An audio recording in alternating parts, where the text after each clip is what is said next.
প্রিয় শ্রোতা মণ্ডলী, মনে রাখুন আমি যে কথা বলতে বলতে এত দূর পর্যন্ত চলে এলাম। নবী ইব্রাহিম খলিলুল্লাহ 7 বছর বয়সে আমার আল্লাহর সন্ধান করেছেন। কেউ তাকে ওয়াজ করাননি, কেউ তাকে বুঝপাড় করিয়ে দেননি। আসলে যে ফিতরাত নিয়ে তিনি জন্মগ্রহণ করেছেন, তার সেই নিজের ফিতরাতে, আল্লাহর দেওয়া সেই ফিতরাতের টানি তিনি আল্লাহর সন্ধান করেছেন। অথচ সেই ইব্রাহিম জীবনের শেষ প্রান্তে এসে আমার আল্লাহর কাছে ফরিয়াদ করে বললেন, ক্বালা রাব্বি আরিনি কাইফা তুহিল মাউতা। ও আল্লাহ পাক রব্বুল আলামিন, মৃত্যু প্রাণীকে আপনি কিভাবে জীবন দান করবেন? রব্বি আরিনি, আপনি কি আমাকে একবার দেখাবেন? আমার আল্লাহ বললেন, আওয়ালাম তুবিন, ও ইব্রাহিম তুমি কি বিশ্বাস করতে পারো না? ইব্রাহিম বললেন, ক্বালা বালা, অবশ্যই আমি বিশ্বাস করি। ক্বালা বালা, তিনি বললেন আমি বিশ্বাস করি তুমি মরাকে জ্যান্ত করতে পারো, তবে একটা বাত তুমি যদি আমাকে আল্লাহ দেখিয়ে দিতে পারো যে কি করে মরা জ্যান্ত হয়, ওয়ালা কিল্লাতমাইন্না কলবি, তাহলে আমার অন্তরটা বড় শান্তি পাবে। আল্লাহ বলেন ঠিক আছে, তাই তোমার দেখানো হবে, ঠিক আছে তোমার দেখানো। খুযা আরবাআতাম মিনাত তায়রি ফাসরহুন্না ইলাইকা সুম্মা জাআলা আলা কুল্লি জাবালিন মিনহুন্না জুযআনা।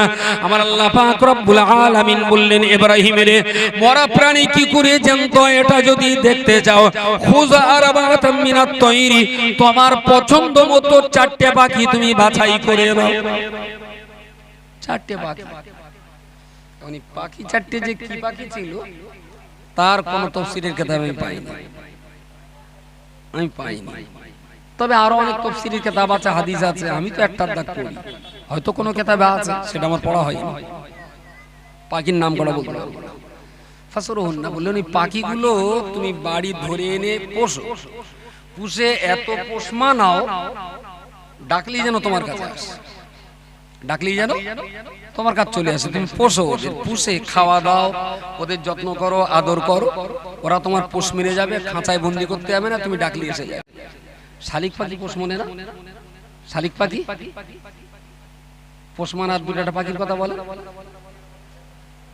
ময়না পাখি, টিয়া পাখি, ওড়ার ক্ষমতা আছে, চলে যেতে পারে, কিন্তু কিন্তু আবার আসবে, আর ডাকলি চলে আসবে। কোথায় একটা দেখেছিল, ওটা বক পুষেছে, সেই বক ঘুরতে পারে, সব করে, কিন্তু যায় না, ওদের বাড়িতেই থাকে, পুষেছে। কিভাবে মায়া মমতায় জড়িয়ে গেছে সে আর যেতে পারে। বিড়ালের সঙ্গে কুকুরের বিরাট রাগারাগি না? বিড়ালের সাথে কুকুরি, কিন্তু জীবনে কখনো ভাগ্যে থাকলে দেখে ফেলবেন যে ওই মেয়ে কুকুরির দুধ খাচ্ছে বিড়াল। আমি বিড়ালের বাচ্চা কুকুরির দুধ খেতে দেখেছি। এত শত্রুতার ভিতরেও কখনো কখনো প্রেম প্রীতি হয়ে যায়। খুযা আরবাআতাম মিনাত তায়র, তুমি 4টে পাখি এনে পোষো এবং পাখি কডারে পোষ মানাও, এদিক ওদিক ঘোরাফেরা করবে, যেই ডাকবে তোমার কাছে চলে আসবে। যখন এইরকম পোষ মানা হয়ে যাবে, এইবারে তুমি পাখি 4টে জবাই করো, খুব পোষ মেনে যাবে, তারপরে জবাই করো। এবার আমি পাখি 4টে জবাই করলেন। ফাসরহুন্না বললেন, ওদের একেবারে 4টে পাখির মাথা 4টে কেটে নে, ওখান থেকে ওর পুরো কিমা কর। কিমা নিশ্চয়ই জানা আছে, আমাদের মালঞ্চ বসিরাটেরা কিমা বুঝবে না, কিমা মেটে বুঝ বুঝবে। এরা তো শুধু গোস্ত পানি দেয়, এ কি রান্না বলে? গোস্ত সেদ্ধ করে খাইয়া, একটু তেল মাল মশলা দে, একটু সেদ্ধ বানালে হলে খাইলে গুষ্টি যাবে। গোস্ত খায় মিঠে, ও খানিকটা প্রথমে গোস্ত নিয়ে একটু বেসন দিয়ে চপ করে খেলে, ওটা গোস্তের চপ। তারপর খানিকটা দিয়ে কি করে একটা খায়, ওরে বলে আবার বোধহয় চাপ, একটা চাপ আছে না, চাপ। তারপরে গোসার আলু একসঙ্গে করে দিয়ে বললেন নাম ভুনা। তারপর সেই গোস আবার কুপকে এরম গোল গোল করে দিয়ে তেলে ভাজলে, বললে এটা আবার টিকিয়া। তারপর সেই গোস আবার পাক দিয়ে এরম শিকির ভেতরে ঢুকে হাঁসের উপর দিয়ে গরম করে গেল, তার নাম শিক কাবাব। ওই গোস আবার ওরা একদম কুচিয়ে কুচিয়ে কুচিয়ে কুচিয়ে, এখন আর কোচায় না, এখন এই মেশিনের ভেতরে দেয়, মশলা গুঁড়ো করা যায় মেশিন, শুধু হাড় ছাড়িয়ে নিয়ে উঠতে দেবে, আর একদম পুরো পুরো একদম গোস কাদার মতন হয়ে যাবে।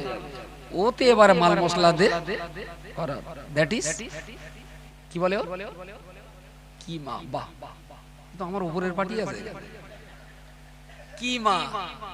আল্লাহ ইব্রাহিমকে বললেন চারটে পাখি জবাই করে মাথা টুকখানি বাদ দে, একদম পুরো পাততে মাথা পর্যন্ত কিমা করে দাও।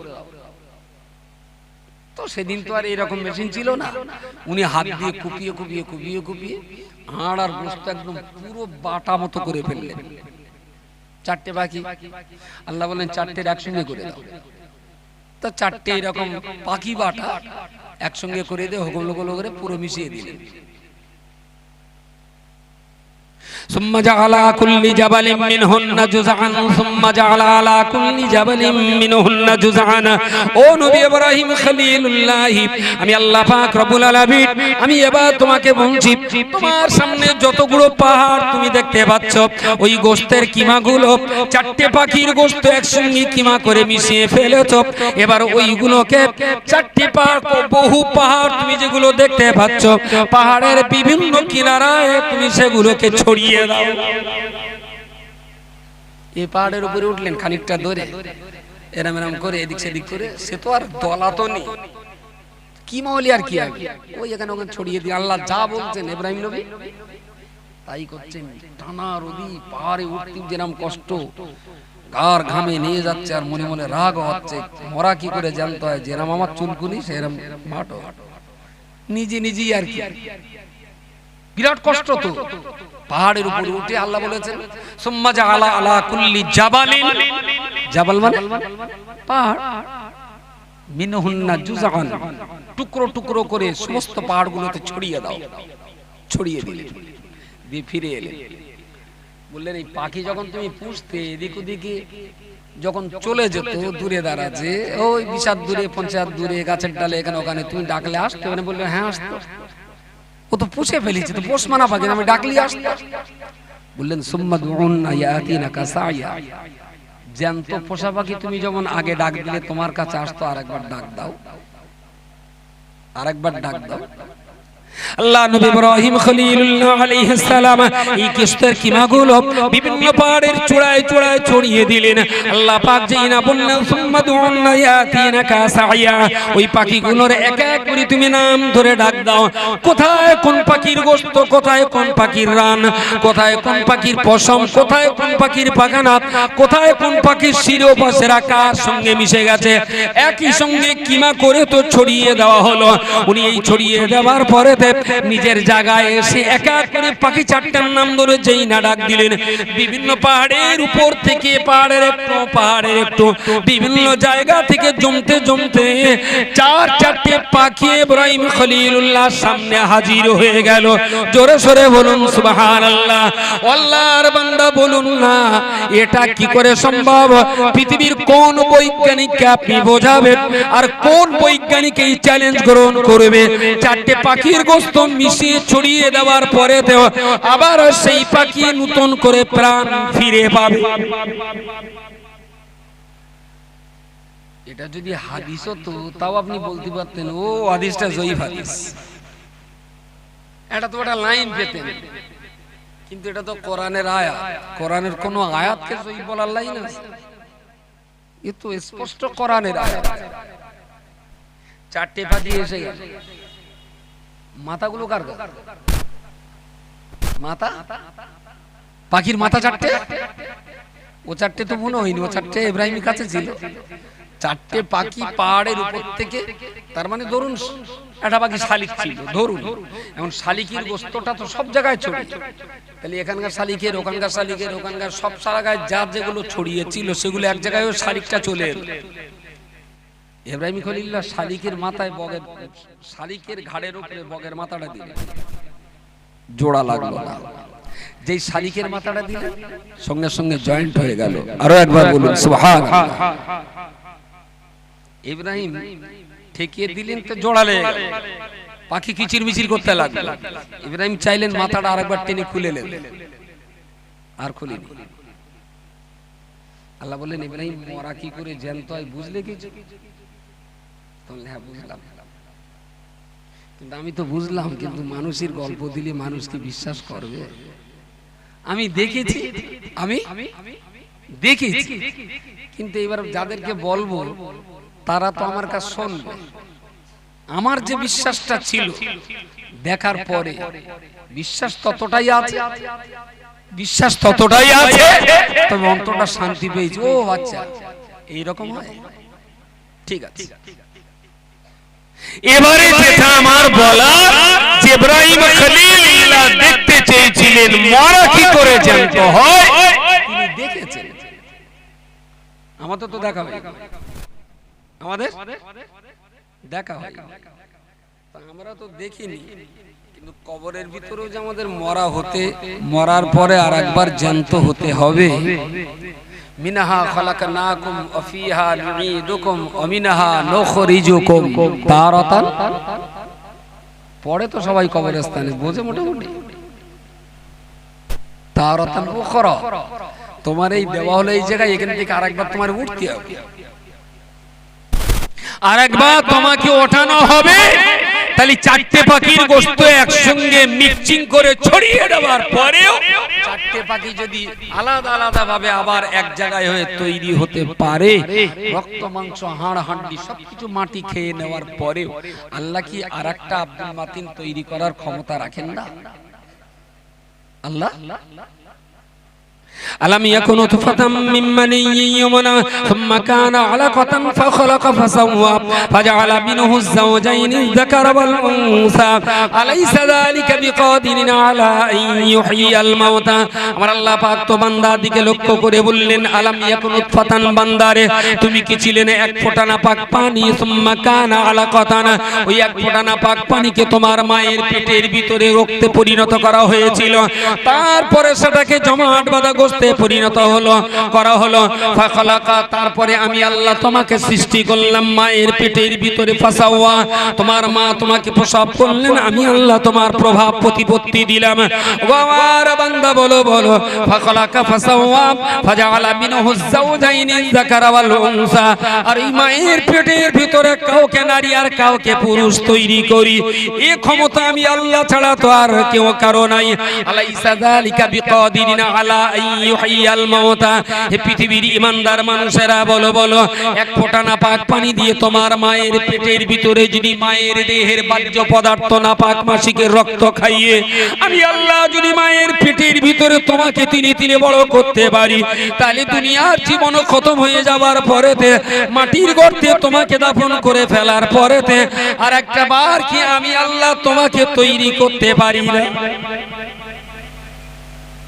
এক ফোঁটা নাপাক পানি দিয়ে যদি তোর এই দেহ তৈরি করতে পারে, তো মাটি নেয় রক্ত মাংস হাড়াড্ডি খেয়ে ফেললো, তাই বলি কি আরেকবার পারবো না? আল্লাহ পারবেন? সত্যি সত্যি পারবেন? আরেকবার জ্যান্ত যদি, আচ্ছা সেদিন কি জ্যান্ত করবে আবার খৈনি খাওয়ানোর জন্য, ফ্রি ফায়ার খেলার জন্য? সেদিন জ্যান্ত করা হবে। লাতুসআলুন্না ইয়াওমা ইযিন আনিন নাঈম। পৃথিবীতে আমি যে নিয়ামতগুলো দিয়েছিলাম সেইগুলো জবাব দেওয়া লাগবে, এইগুলো জবাব দেওয়া লাগবে। আমানি ঠেলে যদি উঠতে পারে তারপরে জান্নাতের বান্দা। এখনো বুড়োরা বলেন আমানি ঠেলে তারপর পান্তা, কিন্তু মুসলমান আমানি ঠেলবে না, কিন্তু পান্তা খাওয়ার রেকর্ড। পরকালে মরার পরে জ্যান্ত হতে হবে এ বিশ্বাস যার মনে থাকবে সে কখনো পণের টাকা খেতে পারে না। এ বিশ্বাস যার অন্তরে থাকবে তার স্ত্রীকে বেপরদায় রাখতে পারে না। এ বিশ্বাস যার অন্তরে থাকবে তার ছেলেপিলেকে লেখাপড়া না শিখিয়ে মূর্খ করতে পারে না। এ বিশ্বাস যার ভিতরে থাকবে সে কখনো বেনামাজি থাকতে পারে না। এ বিশ্বাস যার ভিতরে থাকবে সে কখনো কোরআন শিক্ষা থেকে বিমুখ থাকতে পারে না। এ বিশ্বাস যার ভিতরে থাকবে সে কখনো নামাজ কাজা করে পার্টির মিটিং করতে পারে না। কিন্তু আমাদের এখন বিশ্বাস আছে 16 আনার জায়গায় 18 আনা। আমি তো নামাজটা একটু পড়, নামাজ পড়িনি তাই কি আমার দিল সাদা আছে। নামাজ পড়লি যদি দিল কালো হয়ে যায় এই ভয় তো পড়ে না। ওর নাকি দিল সাদা, নামাজ পড়ে না দিল সাদা। আশ্চর্য ব্যাপার। আমি বলতে বলতে অনেক দূর এসেছি, শেষ ফিনিশিংটা দিই আর একটা ছোট্ট কথা। একবার দরুদ শরীফ, আল্লাহুম্মা সাল্লি আলা সাইয়্যিদিনা সাইয়্যিদিনা মাওলানা মুহাম্মদ ওয়া আলা আলি সাইয়্যিদিনা।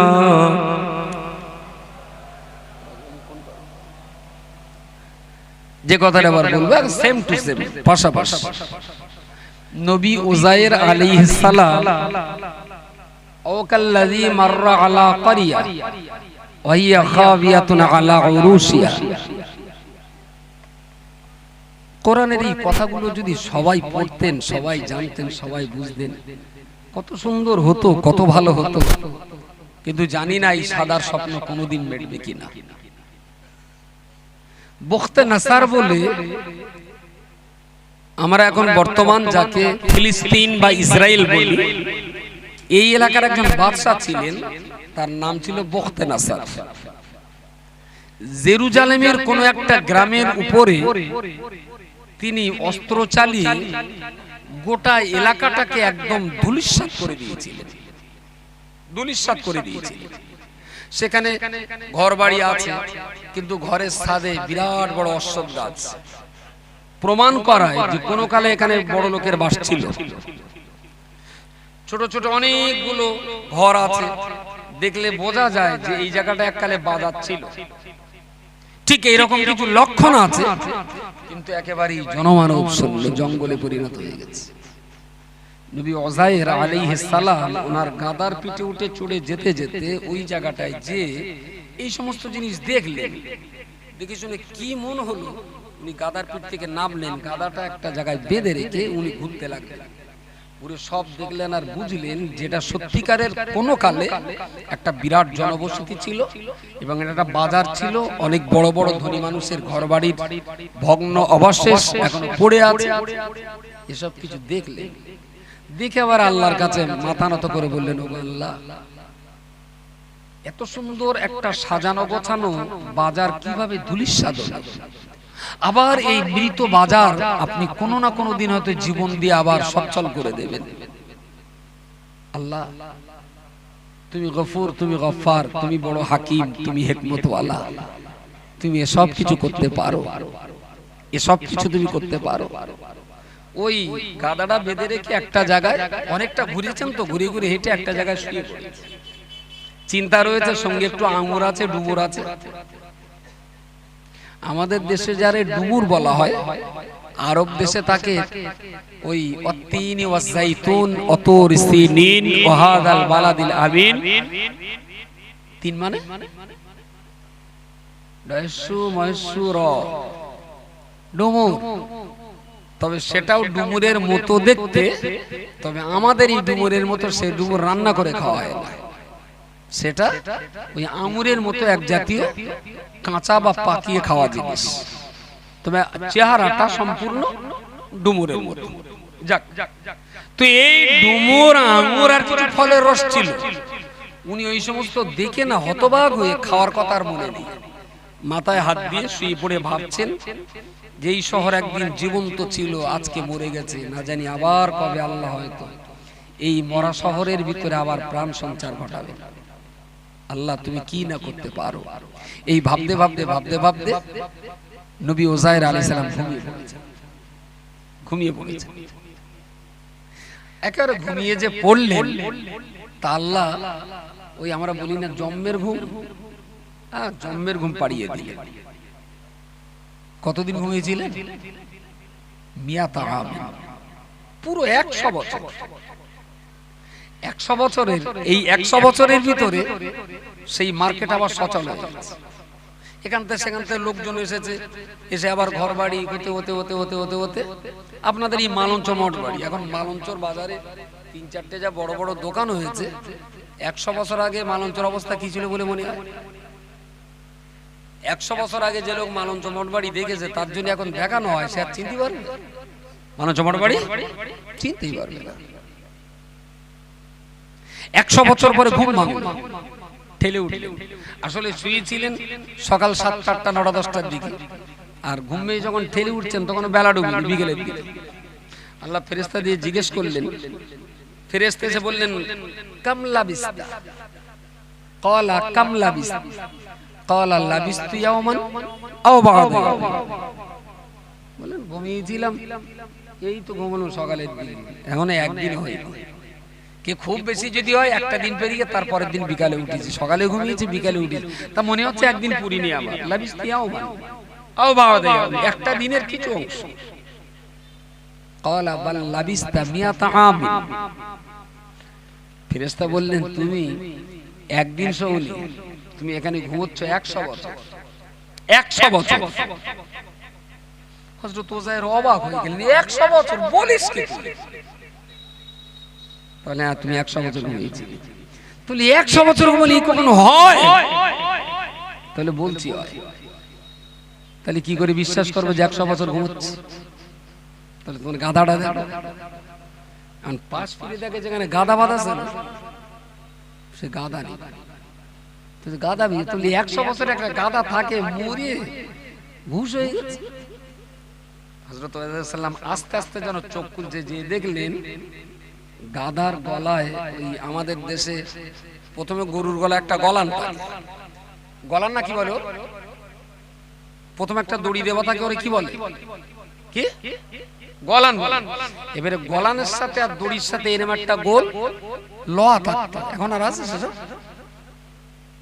এই লোহাটা এই দড়িটা আর গলানটার সংযোগ হলো লোহা প্রথমে গলান দিয়ে পরিয়ে দেওয়া হয় আর যখন যা দড়ি পরানো ওই লোহার অতি পরানো ওরে কি বলে বালা না কি বলে বোধহয় জি বালা বালা ওজারে সাল্লাম বলে ঘুরতে ঘুরতে পা দেখানটা মাটি ছড়িয়ে বানিয়ে গেছে দেখে বালাটা বেরিয়ে গেছে তাহলে এই শালা এ তো সেই আমার গাধার গলার বালা যে গাধা গেল কোথায় খুঁজে খুঁজে ওর ভিতরেই দেখলেন এখন হাড় হাড্ডি পোকায় মাটিতে খেলেও কিছু হাড় হাড্ডি কিছু পাওয়া যাচ্ছে ওজায়ের বিশ্বাস করলেন হ্যাঁ তো এটা অসম্ভব তো নয় এই যে সে আমার গাধার হাড়কোড় তার প্রমাণ আমার এই গলার বালাটা এখনো চেনা যাচ্ছে খানিকটা বললেন না তা হতে পারে 100 বছর তাহলে 100 বছর ঘুমিয়েছিলেন তাহলে হ্যাঁ 100 বছর নাহলে গাধা এত তাড়াতাড়ি করে এম সর্বনাশ হবে কেন মনে হচ্ছে 100 বছর হতেও পারে হয়েছে আমি আল্লাহ আমার ঘুম পাড়িয়ে রেখেছি এটা আল্লাহর পক্ষে সম্ভব তো তোমার খাবারগুলো দেখো নিচে আঙুর ডুমুর আর রস খাবার পত্র খুলিয়ে দেখে ঠিক যেমন টাটকা ছিল তেমন টাটকাই আছে বলুন সকলে সুবহানাল্লাহ ওজায়েরের মাথার কাজ করে যে 100 বছরের জ্যান্ত গাদা মরিয়ে পচে হাড় মাটি হয়ে গেল অথচ ঠোঙার খাবার ক্যান্টিনের খাবারটা এখনো ঠিকঠাক আছে তাহলে এটাই আল্লাহর কুদরত কুল্লু মাউলুদিন ইউলাদু আলাল ফিতরাতি ফাআবাওয়াহু ইউহাবিদানিহি ওয়া ইউনাসসারানিহি ওয়া ইউমাজ্জিসানি আচ্ছা জীবনে একবার চ্যালেঞ্জ নিয়ে দেখবেন আরেকটা সত্য জিনিস প্রকাশ হোক আল্লাহ যদি আপনাকে একটা বাচ্চা দেয় আপনার এই বাচ্চাটাকে আপনি একটা রুদ্ধদ্বার অন্ধকার ঘরে রাখুন 7 বছর ওই ঘরে আর কেউ যাবে না বাচ্চার যখনই খিদে টিদে লাগবে অন্ধকার জায়গা দিয়ে একজন যে তাকে খাইয়ে আসবে কোনো কথা বলবে না কোনো কথা বলবে না পাকা 7 বছর যদি আপনি আপনার বাচ্চাটাকে জনগণের প্রভাব থেকে যদি সম্পূর্ণ আলাদা জায়গায় রাখতে পারেন কসম খোদার আল্লাযী নাফসি বিয়াদি যে আল্লাহর হাতে আমার জান সে আল্লাহর উপরে তাওয়াক্কুল করেই বলছি আপনার বাচ্চাটাকে যদি 7 বছর জনগণের প্রভাব থেকে একা রাখতে পারেন আপনার কচিও 7 বছর পরে বাইরে এসেই বলবে আমার সৃষ্টিকর্তাকে আরো একবার বলুন সুবহানাল্লাহ আসলে ও যে গুলি খেলায় এটা মানুষের প্রভাবে ও যে জল বলে এটা মানুষের প্রভাবে ও যে পানি বলে এটা মানুষের প্রভাবে আর যার উপরে কোনো মানুষ প্রভাব বিস্তার করবে না আলহামদুলিল্লাহ সে জন্ম নিয়েছে যে অবস্থায় সেইটাই ধরে রাখবে বড় জটিল মনে হচ্ছে নাকি কিরম মাথাটা তো চোখ মুখ তো লক্ষণ ভালো দেখতে আলোচনাটা কি বড় জটিল মনে হচ্ছে আমার যেন মনে হচ্ছে সেরকম একটু চোখ মুখের ভাব করাটা ভালো যদি মানুষের প্রভাব থেকে কথা থেকে চরিত্র থেকে আচরণ থেকে আপনার বাচ্চাটাকে যদি একাই রাখতে পারেন জন্ম নিয়েছো কি হালাতে কথা বলেন তাহলে কোন মানুষ যদি ওকে প্রভাবিত না করে তাহলে সেই হালাতেই থেকে যাবে, সেই হালাতে থেকে যাবে। আর মুসলমানাতে থাকা মানেই তার প্রথম কাজই হবে সৃষ্টিকর্তার সন্ধান করা। কিন্তু আমাদের 8 বছরের 9 বছরের বাচ্চাগুলো এক্ষুনি যে পরিমাণ খিস্তি করছে আর যে পরিমাণ তেরঙ্গা খাচ্ছে,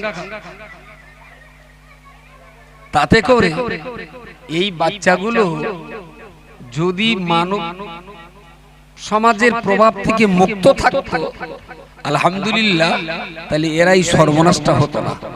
বাচ্চা কাচ্চা সর্বনাশের সবচেয়ে নাটের গুরু হলো বাবার মা, সবচেয়ে বড় নাটের গুরু। আবার বাচ্চা কাচ্চা মানুষ হওয়ার পিছনে সবচেয়ে যদি অবদান থাকে সেটা সেটা বাবার মা। এই জন্যই তো রাসূল বলেছেন জন্ম নেয় মুসলমান হালাতে, পিতা মাতারা থেকে ইহুদি আর খ্রিস্টান বানায়। আল্লাহ কাউকে ইহুদি করে পাঠায়নি, আল্লাহ কাউকে খ্রিস্টান করে পাঠায়নি, বাপ মাতারে পাঠায়। বাপ মাতার সন্তান ইহুদি খ্রিস্টান করে দিয়েছে। ও আল্লাহর বান্দা মনে রাখুন, নবী ইব্রাহিম খলিলুল্লাহ আলাইহিস সালাম মাটির গর্ত থেকে যেই না বেরিয়ে আসলেন, প্রথমেই তার খাবার সন্ধানের দায়িত্ব ছিল না। কোথায় পানি এ সন্ধান তিনি করতে যাননি। তিনি তো উলঙ্গ অবস্থাতেই রয়েছেন, পরনে তার কাপড় ছিল না। 7 বছর মাটির গর্তের ভিতরে মা তো তার জামা কাপড় পরার অভ্যাস করাননি। ওর বিতনার ভিতরে তো জামা কাপড় পরিধানের অভ্যাস তো ছিল না। নবী ইব্রাহিম উলঙ্গ অবস্থাতে এই বিরাট প্রশস্ত আসমান আর জমিন দেখার পরে প্রথমেই সৃষ্টিকর্তা আল্লাহর সন্ধান করতে ব্যস্ত হয়েছেন। আসলে মুসলমান হয়ে যেহেতু জন্ম নিয়েছেন, তাই সেই জন্য তো তার আল্লাহর সঙ্গে সম্পর্ক তো রাখাই জরুরি। ও আমার মালিক খালিক স্রষ্টা, আপনি কে, কে আমাকে সৃষ্টি করেছেন, আমি আপনাকে দেখতে চাই।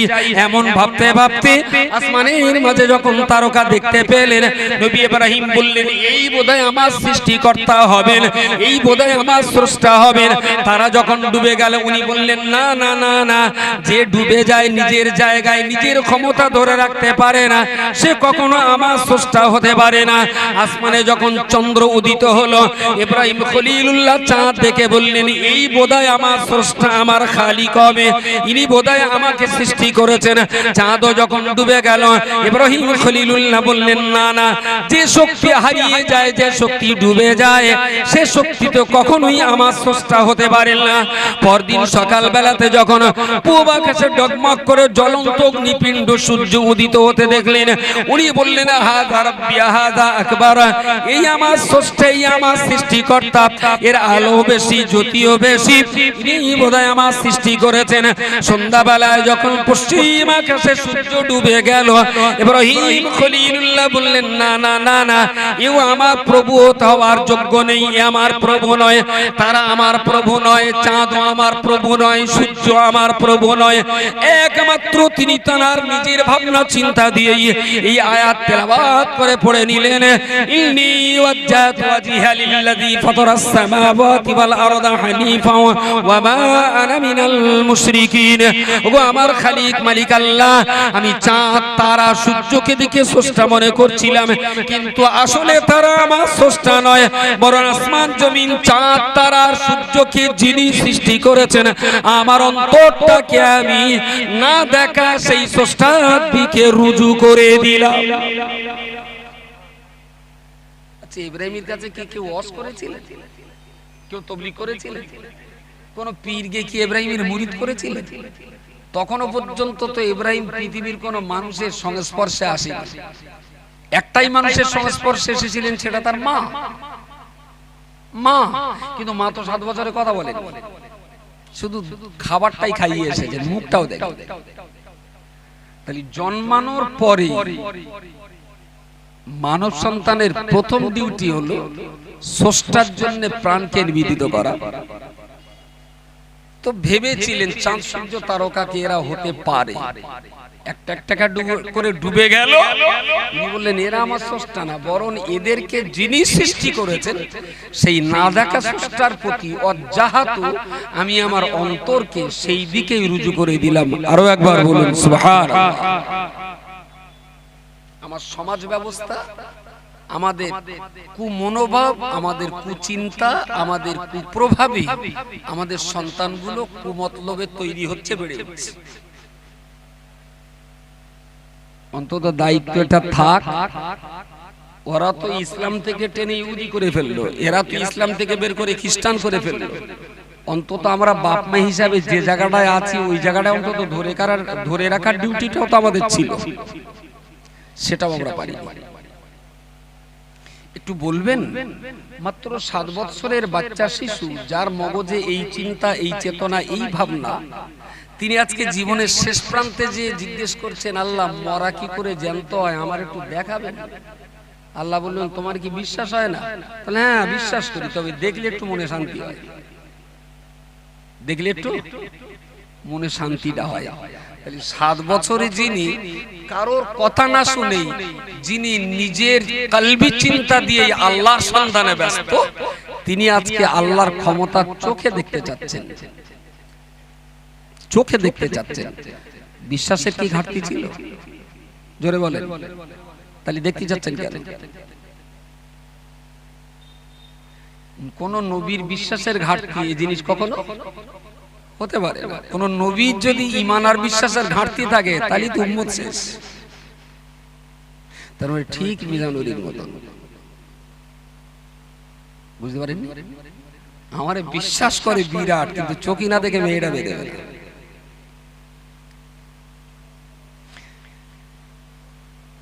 আমার এই ব্রেন দিয়ে আমার এখনো 16 আনা ঠিক মাথায় ঢোকে না। আমরা যেটাকে বলি অন্ধবিশ্বাস, কারোর অন্ধবিশ্বাস করতে নেই, ওদের নাকি চাটনি বলে, অন্ধবিশ্বাস করতে নেই। এই বলে দিল, এই অজয় কেউ যদি না আসে সে কাফের হয়ে যাবে, বলতেই তো বয়স লাগে না, বলে দিল। পরেই বলল, ওরা যদি মরে যায় জানাজা পড়া যাবে না, মুসলমানের কবরে দাফন করা যাবে না, যদি দাফন করেও ফেলে কবরে যে ঘাস হবে ওই ঘাস যে গরুটি খাবে তার দুধ খাওয়া হারাম। চালাও সঙ্গে আরো বলা যেত, কম বলে আরো বলা যেত যে ওই গরু যে রাস্তাতে হাঁটবে সে রাস্তাতে মুসলমানের হাঁটা হারাম। ভাই ওয়াসনা মুস্তাহাব, বিশ্বাস করেন এখন অজা ফরজ না, ওয়াজিব না, সুন্নত না, ওয়াসনা মুস্তাহাব। এক্ষুনি যদি সবাই বাড়ি যান, 2-3টে লোক থাকে, আমি 2-3টে লোক লেব, আমি কারোর ফতোয়া দিতে পারবো না যে ভাই তোমার ইমানি দুর্বলতা বা তোমার ভেতরে আল্লাহর ইশকে নেই, মহব্বত নেই। ওয়াসনা তো মুস্তাহাব। কেউ যদি মেসওয়াক না করে তবু বলতে পারি যে ভাই মেসওয়াকটা কর, কারণ ওটা সুন্নাত। কেউ যদি নামাজ না পড়ে আমি তার বলতে পারবো ভাই নামাজ কাজা করিস, ওটা ফরজে আইন, নামাজটা পড়। কিন্তু যদি ওয়াজ না শোনে আমি তার বলতে পারি ভাই ওয়াজটা শোন। যদি বলে শুনবো না, কোন লাইন আছে ফতোয়া দেওয়ার?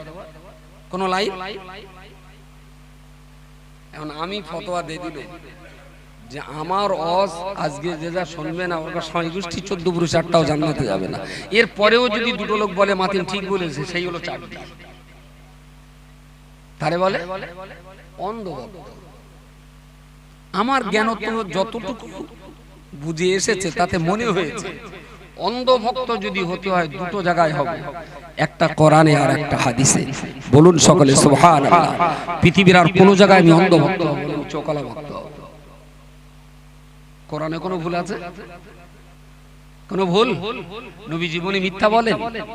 তাহলে এই দুটো জায়গায় অন্ধভক্ত হওয়াই ভালো।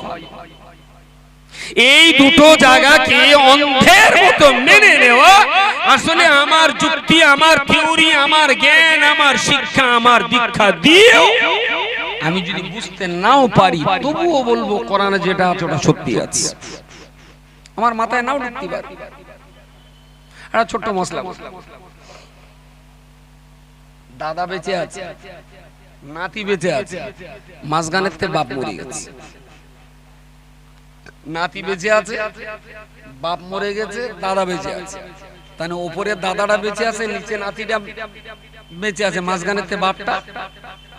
আচ্ছা এই দাদার সম্পত্তিকে নাতি পাবে? নাতি এরে কি বলে হয়েছে? বলে বলে মৌজো হয়ে গেছে। বহু লোক প্রশ্ন তুলেছে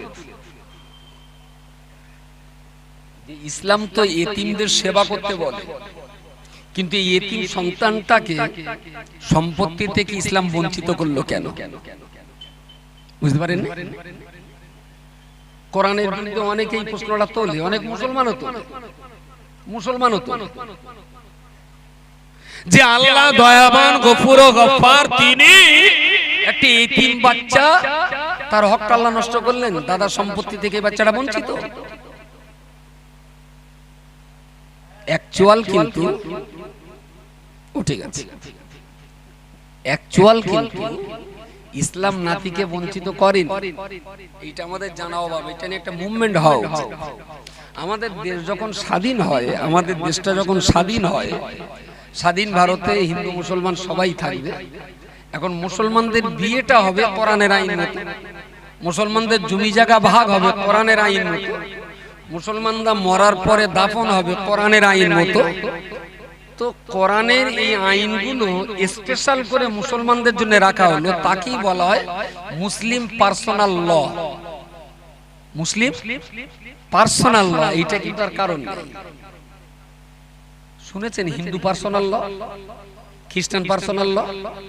আমাদের দেশে তো ইহুদিও আছে, কিন্তু ইহুদি পার্সোনাল ল আছে আমি শুনিনি, কিন্তু মুসলিম পার্সোনাল ল আছে, এটা সবাই জানে। মুসলিম পার্সোনাল। এখন এই সময়ে দেশ বিভাজনের পরে যখন দেশের সংবিধান তৈরির দায়িত্ব পড়লো ডক্টর বি.আর. আম্বেদকরের উপরে, তখন ওই ফারায়েজ, বিবাহ, তালাক, উত্তরাধিকারী, একেবারে ইসলামের মেন যে বিষয়বস্তুগুলো আছে দেওয়ানি আইনের ভিতরে পড়ে, কোরআনের সেই আইনগুলোই ভারতবর্ষের সংবিধানের অন্তর্ভুক্ত করে দেওয়া হয়। দ্যাট ইজ মুসলিম পার্সোনাল ল। ঠিক কোরআনে বলা আছে বাবার সম্পত্তি যদি 3 কাঠা থাকে, একটা ছেলে একটা মেয়ে, তাই মেয়ে যা পাবে ছেলে তার ডবল পাবে, তার মানে ছেলে পাবে 2 কাঠা, মেয়ে পাবে। এইটাই কোরআনে আছে। আর আপনি কোর্টে চলে যাবেন, কোর্ট কিন্তু ওই বিচারটাই করে দেবে। হিন্দুস্তানের কোর্ট তো কোরআনের আইনে চলে না, কোর্ট তো চলে ভারতীয় সংবিধান। তার মানে কোরআনের আইনটা সংবিধানে ঢোকানো হয়েছে আর সংবিধানটা কোর্টে এসেছে। তার মানে ঘুরিয়ে বলা চলে আমাদের বিবাহ, শাদী, উত্তরাধিকারী, জমি জায়গা, হওয়া মরার এই আইনগুলো ভারতে বসবাস করলেও আমরা কোরআনের আইন মেনেই চলছি। ঠিক আছে? এখন কোরআনে আইনটা আছে যে নাতি বেঁচে আছে, দাদাও বেঁচে আছে, মাঝখান থেকে বাপ মরে গেলে নাতি জমি পাবে না, নাতি দাদু সম্পদ পাবে না, এটাও কোরআনে আছে। কিন্তু তারপরেই বলা আছে ওই নাতিটা যখন বড় হবে, বুঝদার হবে, তখন দাদুর দায়িত্ব হলো নাতির সম্পত্তি দস্তুর মতন বুঝে দেওয়া। এটাও কোরআনে আছে। দেশ বিভাজনের সময় মুসলিম পার্সোনাল ল যখন সংবিধানের ভিতরে সন্নিবেশিত করা হচ্ছিল, সেই সময় প্রথম কথাটা ঢোকানো হয়েছিল যে কোনো কারণেই হোক, পরের কথাটা বাদ দিয়েছে। আমি কি বোঝাতে পারলাম? কোনো দাদা যদি থেকে থাকেন যে আপনার ছেলে মারা যাওয়ার কারণে আপনি নাতি সম্পত্তি দেননি, আপনি কিন্তু আল্লাহর কাছে এতিমের হক নষ্টের দায়ে ধরা পড়বেন। বলবেন ভারতীয় আইনে নেই, আসলে ভারতীয় আইনে মুসলমানদের যে জমি জায়গার বন্টন, এটা কোরআনের আইন। আরেকটু যদি খুলে বলি ভালোই বুঝবেন। এই যে জমি জায়গার দলিল, কাগজপত্র, এসব তো আগে ছিল না। 1400 বছর আগের কোরআন, তখন কি ছিল না, ক্যাশ টাকা। হয়তো 500 বস্তা গম আছে, হয়তো 50 বস্তা জব আছে, হয়তো 700 গ্রাম সোনা আছে, হয়তো 3 কেজি রূপো আছে। সেদিনকার তো সম্পদ এইটা ছিল, তখন জমি জায়গাটা সম্পদ ছিল না। 1400 বছর আগে জমি জায়গা নিয়ে এত টানাটানি ছিল না। আমাদের দেশে জমির দাগ নম্বর দেওয়া হয়েছে মাত্র 200 বছর আগে। ওই যে মঠবাড়ি মৌজা 375 দাগে হরিফুল্লোর জমি, ঘোড়ার ডিম, তোমার দাগ নম্বরের বয়স 200 বছরের ভেতরে। তাহলে 1400 বছর আগে কি ছিল খানিকটা আন্দাজ করতে পারছি আমরা। তখন জমি জায়গার ম্যাপও ছিল না, দাগ নম্বরও ছিল না, দলিলও ছিল না, রেকর্ডও ছিল না, পর্চা থাকার তো কথাই নাই। তখন যার যা সম্পদ ছিল ক্যাশ। এখন দাদা বেঁচে আছে 60 বছর বয়স, বাপ মরে গেছে 30 বছর বয়স, ছোট নাতিটা বেঁচে আছে তার বয়স 7 বছর। এখন দাদার সম্পদ যা আছে ওই সম্পদ যদি 1.5 কেজি সোনা আছে, ভাগের ভাগ 3/500 গ্রাম নাতিটা পাবে।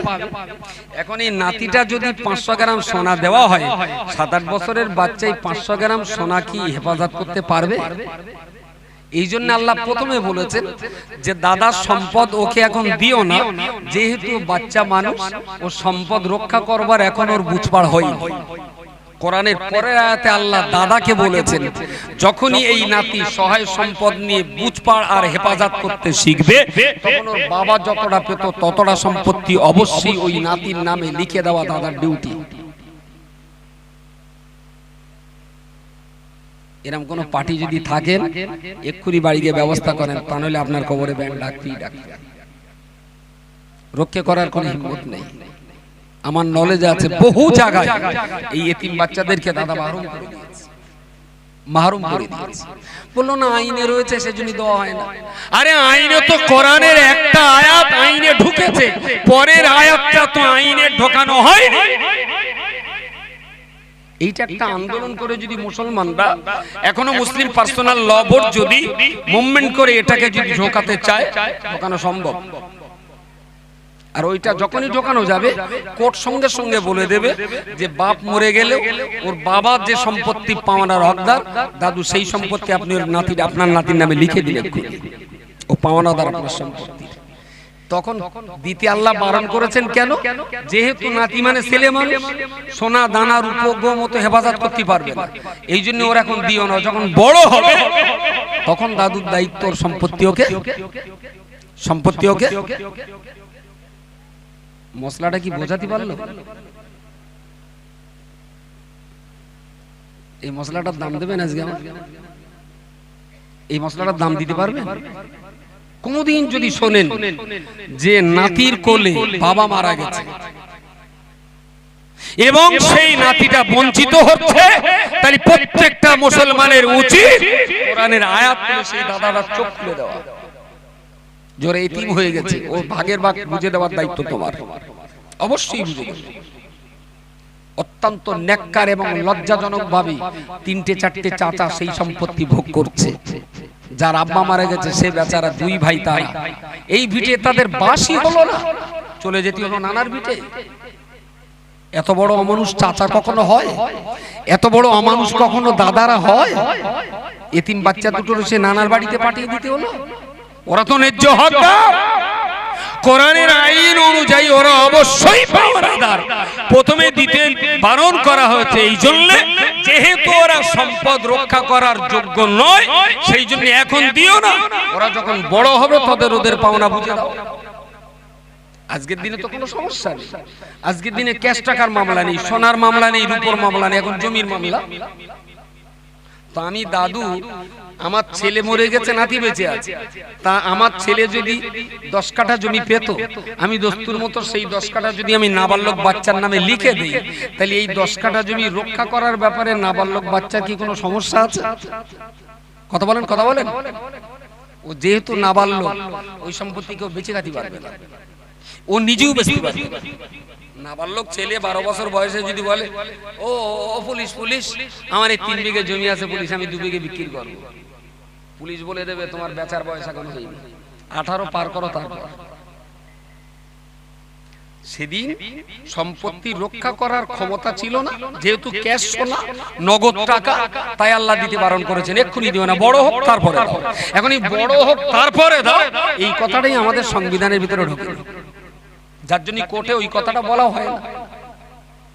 তবে যদি আপনি কোরআন মানা মুসলমানের দাবিদার হন, তাহলে আপনার ডিউটি অবশ্যই এতিম বাচ্চার ন্যায্য পাওনাকে বুঝে দেওয়া, না দিলে কিন্তু নামাজ কালাম সব শেষ।